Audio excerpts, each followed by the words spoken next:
All right. Well, welcome, Susan B. Kids. My name is Andrew File, and this is our bunny Lightning.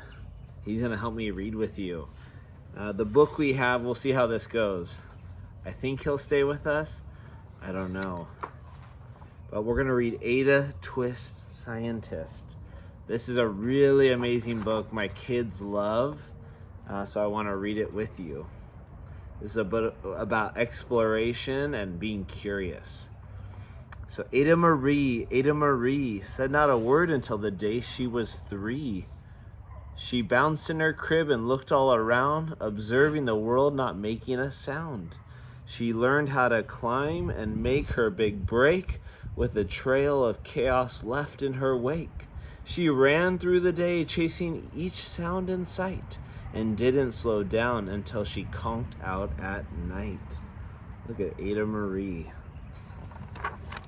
Her parents were frazzled, but tried not to freak as Ada grew bigger and still did not speak. Clearly, young Ada was lost in her mind, would have something to say when it ought to be said. Look at her just looking around. Her parents are getting nervous. She looks curious, though.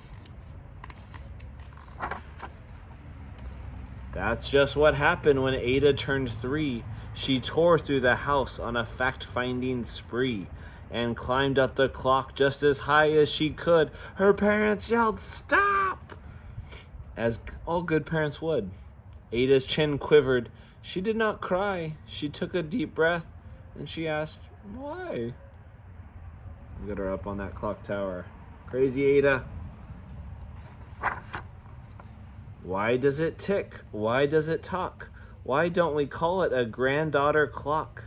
Why are the pointy things stuck on a rose? Why are there hairs up inside your nose? She started with why, and then what, how, and when. By bedtime, she came back to why once again. She drifted to sleep as her dazed parents smiled at the curious things of their curious child, who wanted to know what the world was about. They kissed her and whispered, "You'll figure it out." So she's asking a lot of questions about everything, huh? Her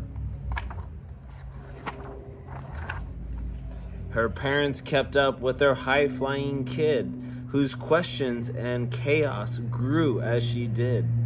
It says, why not, why won't it? See all those questions she's asking? When even Miss Greer found her hands were quite full when young Ada's chaos wreaked havoc at school. But this much was clear about Miss Ada Twist. She had all the great traits of a good scientist.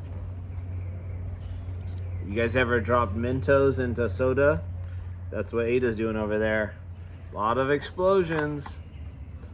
Ada was busy the first day of spring, testing the sounds that make mockingbirds sing, when a horrible stench whacked her right in the nose.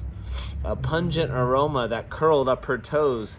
"Zowie!" said Ada, which got her thinking, what is the source of this terrible stinking? How does a nose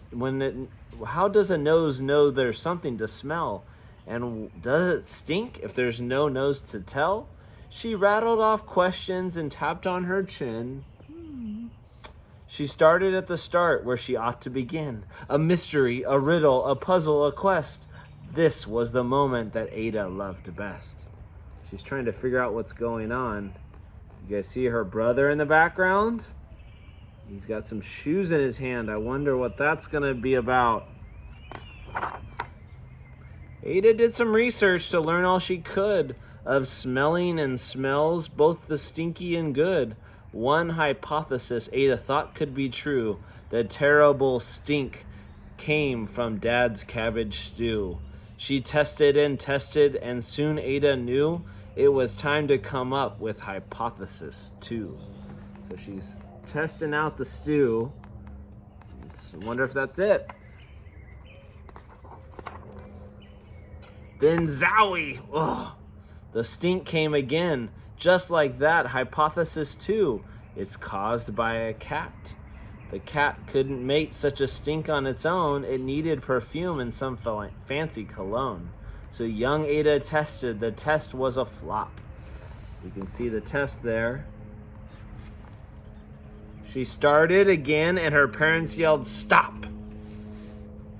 Do your parents ever yell stop at you? I yell stop at my kids sometimes. Ada Marie, to the thinking chair now. By the time we count to 3. Enough, said her mother. That's it, said her dad. Her parents were frustrated, frazzled, and mad. Why? Ada questioned. Her mother said no. What? Ada queried. Her father said go. You've ruined our supper. You've made the cat stink. Enough with your questions. Now sit there and think. She looked at her parents. Her head turned to goo. Poor Ada didn't know what to do. She's sad. She's getting yelled at for just being curious. She sat all alone by herself in the hall, and Ada once more could say nothing at all. She was all alone. So Ada sat and sat and sat, and she thought about science and Stu and the cat, and how her experiments made such a big mess. Does it have to be so? Is that part of success? Are messes a problem? And while she was thinking, what was the source of that terrible stinking? Ada Marie did what scientists do. She asked a small question that resulted in 3 questions, and then some more questions. As Ada got thinking, she really dug in. She scribbled her questions and tapped on her chin. She started at why, and then what, and how, and when, and at the end of the hall, she reached why once again. Oh, look at that. She's starting to draw. She's thinking out her questions. Sometimes drawing helps your mind process. Anybody doodle in class? When her parents calmed down, they came back to talk. They looked at the hall and they just had to gawk. No patch of bare paint could be seen on the wall. No thinking chair now was the great thinking hall. They watched their young daughter and sighed as they did.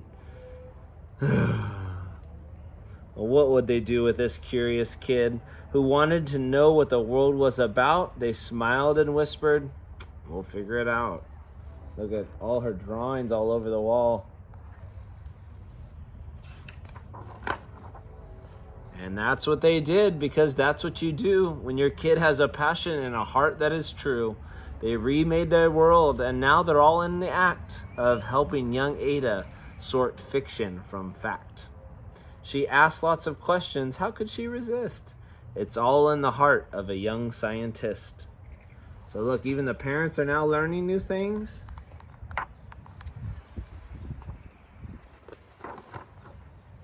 As for that smell, it's what started it all. What can Ada Twist do but learn all she can from her friends in grade 2? Will they discover the stink that curls toes? Well, that is the question, and someday, who knows? See, all of her friends are at class trying to discover smells. What's your favorite smell, or what's your worst smell? All right, that's the book. I hope you all enjoyed it. You get to learn. So I encourage you all, ask questions.